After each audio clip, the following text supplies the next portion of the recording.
Hello mga ka-cooking mama! Ayan, magluluto po tayo ng corned beef con patatas.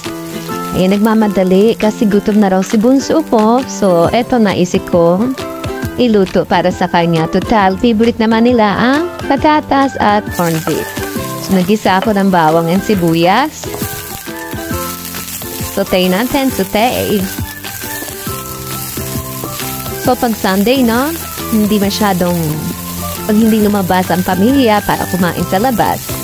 So, hindi masyadong ready si mami. Ayan, nagisa ako ng bawang sibuyas. Sunod ko dito yon chinap-chop na patatas. So, chop-chop natin na maliit lang para mabilis maluto. So, isang patatas lang ito na medyo medium ang size. Hiniwa ko ng pakudrado. Yan, dito natin medyo sangkot siya natin hanggang sa medyo malambot.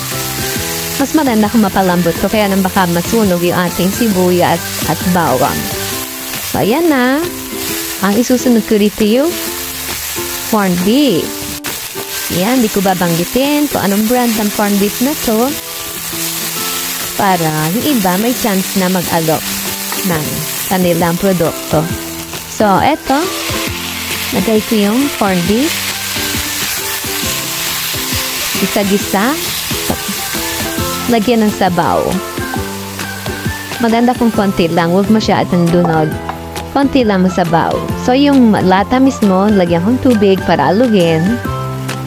Then, yan ang isasalin ko doon. Yan, konti lang sabaw. Siguro is 1/4 lang. Yan. Then, season natin ng isang kurot na salt.